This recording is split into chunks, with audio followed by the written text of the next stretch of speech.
Contoh soal tadi, kita sudah mengerjakan turunan implisit.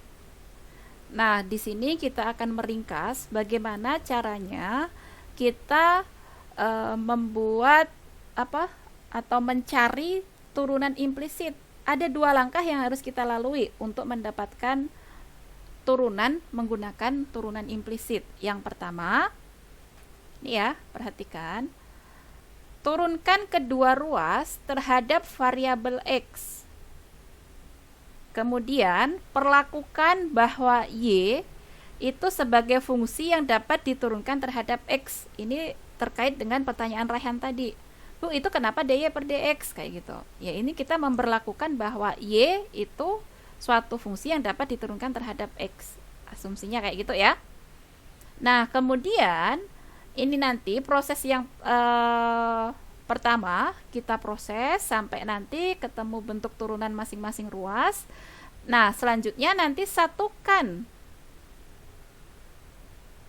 suku yang mengandung dy per dx dalam satu bagian di persamaan tersebut. Kemudian selesaikan, ini tipe ya, selesaikan dy per dx-nya kayak gimana yang akan menjadi target kita. Oke, langsung saja ke contoh 1.2. Nah, tadi sekalian menjawab pertanyaan, Bu, contohnya suatu fungsi yang tidak bisa dibuat, contohnya suatu persamaan implisit yang tidak bisa dibuat menjadi fungsi eksplisit itu ada nggak gitu? Ada, contohnya ini. Bisa nggak kalian memisahkan menjadi Y menjadi bentuk fx? Jadi contoh ini. Bisa nggak? Nggak bisa, Bu. Nggak bisa. Kenapa?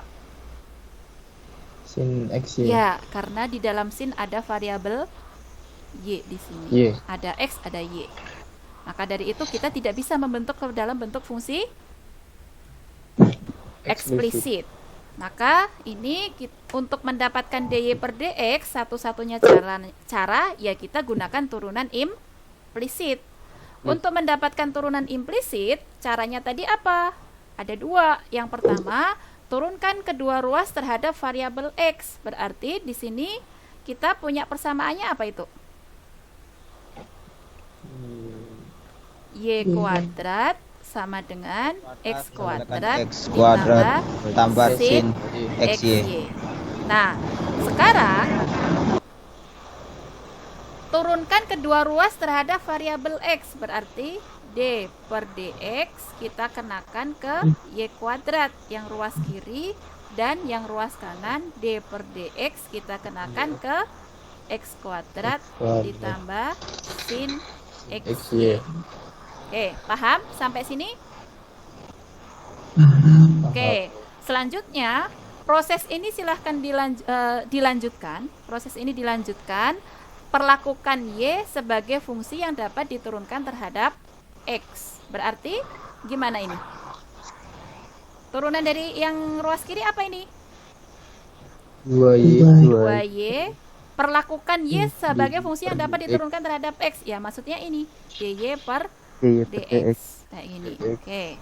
Selanjutnya, yang ruas kanan, ini ada penjumlahan dua fungsi. Ya, berarti kita pakai aturan itu, berarti dx kuadrat per dx ditambah dengan d per dx yang dikenakan ke sin xy. Kayak gini. Nah, ini hati-hati, ini soalnya agak rumit ya, tapi kalau kita jeli ini menjadi mudah. Oke, ini kita tulis lagi yang ruas kiri, jadi 2y dy per dx sama dengan turunan dari ini berapa? Yang suku pertama 2x. Yang suku kedua, ini aturan rantai berlaku di sini nih.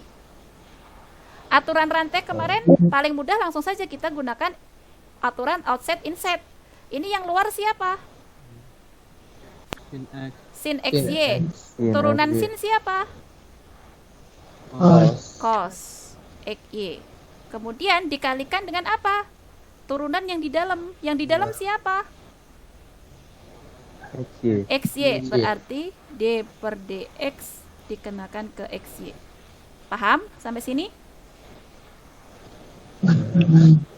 Oke, lanjut. Di sini kita tulis lagi 2Y dy per dx sama dengan 2x ditambah cos xy. Nah, yang ini harus hati-hati. Ini tadi kita sudah bahas sekilas. Diturunkan lagi. Iya, ini diturunkan lagi. Ini berarti aturan apa yang berlaku? U kali U kali V. Berarti jadi apa ini turunannya? U aksen V. Berarti V-nya Y, U aksennya dx per dx kan? Ditambah dengan U kali V aksen. ya U kali V aksen. Aksen. U-nya siapa di situ? X. Kalikan V aksen. V-nya siapa? dy per dx. Kayak gini. Nah, selanjutnya dari situ kita sederhanakan. Gimana itu? Ini kita tulis lagi 2y dy per dx sama dengan 2x ditambah 2. ini kali masuk kan ya? Y-nya saya taruh depan biar tidak rancu. Cos xy ini kan 1, berarti nggak perlu kita tulis, ditambah dengan ini kali masuk x cos xy dy per dx. Oke, sejauh ini dx. paham? Paham. Nah, lanjutnya cara kedua tadi apa? Langkah kedua, satukan bentuk yang mengandung dy per dx di satu bagian dx. pada persamaan. Berarti ini kan mengandung dy nih, mengandung dy per dx. Ini juga mengandung dy per dx kan? Kita satukan. Berarti suku ini kita pindah ruas ke kiri. Jadinya apa? 2y dy per dx dikurangi x cos xy dy per dx. Kemudian ruas kanannya tinggal apa? 2x Y cos X. plus y cos xy. Nah, kemudian satukan.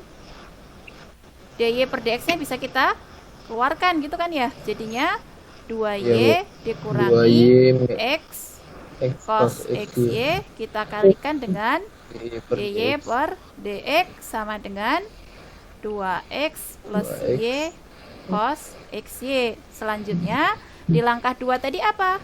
Selesaikan ruas. dy per dx nya. Berarti target kita itu adalah si dy per dx. dy per dx nya jadi apa?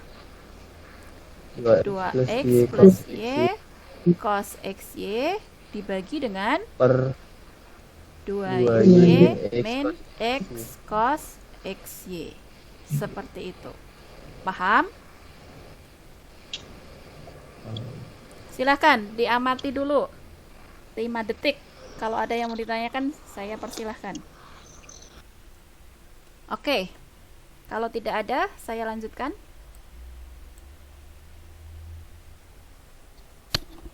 Turunan tingkat tinggi yang diperoleh dari turunan tingkat tinggi yang diperoleh dengan cara turunan implisit.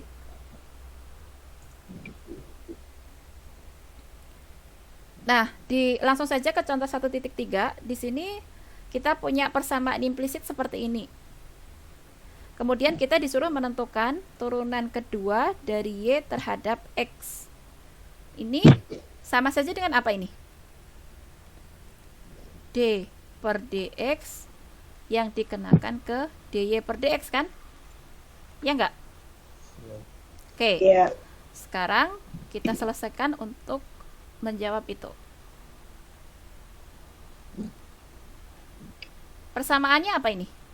2x pangkat 3 min 3y kuadrat sama dengan 8. Nah, dengan menggunakan turunan implisit, maka gimana caranya tadi? Turunkan kedua ruas terhadap x. Berarti d per dx dikenakan ke 2x pangkat 3 min 3y kuadrat sama dengan d per dx dikenakan ke 8. 8. Oke, kemudian ini kita uraikan. Jadi apa? D per dx kita kenakan ke 2x pangkat 3 min D per dx kita kenakan ke 3y 3y pangkat kuadrat. Yang ini turunan dari 8 berapa? 0. Kemudian ini kita selesaikan satu persatu. Suku pertama apa itu? 6x kuadrat 6x kuadrat. Suku kedua 6y 6y dy per dx. dy per dx sama dengan 0. Berarti kita punya min 6y dy per dx sama dengan min 6x kuadrat. Berarti dy per dx nya berapa? 6x X kuadrat per y. y. Paham sampai situ? Tapi ya syaratnya apa di sini? Ada pembagi y kan ya? Berarti y-nya apa? Boleh 0.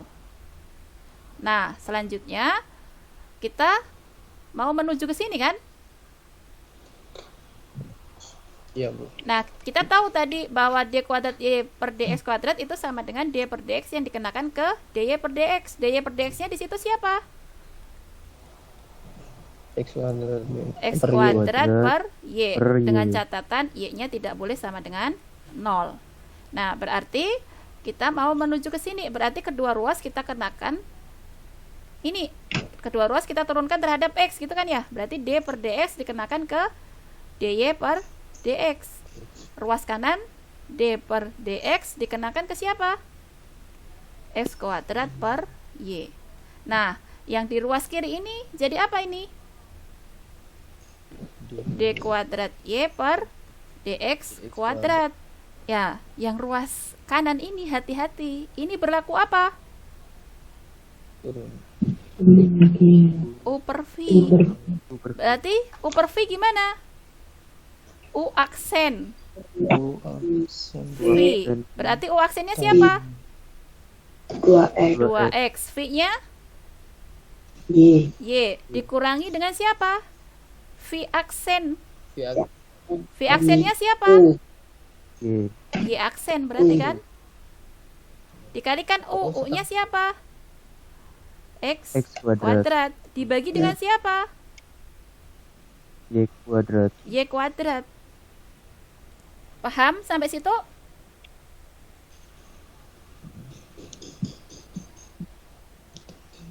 Y-nya itu tetap Y aksen aja begitu ya? Iya, karena di sini Y-nya kan V-nya kan Y.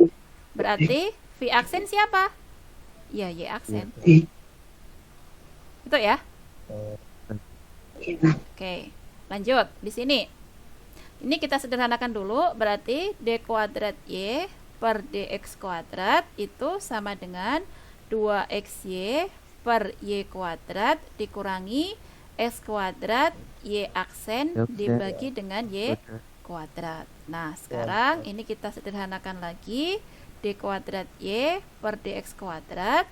Ini jadi apa ini? 2x per y X yang di sini x kuadrat. X kuadrat. Hati-hati, di sini y aksen. Y aksen itu sama saja dengan siapa? Y Y per dx. dy per dx-nya tadi kita sudah dapat ini. Berapa dia? X kuadrat. Ya, x Y. kuadrat Y. per y dibagi dengan y Y. kuadrat. Berarti kalau kita sederhanakan lagi, di sini jadi apa? D kuadrat y per dx kuadrat. 2 2x per y per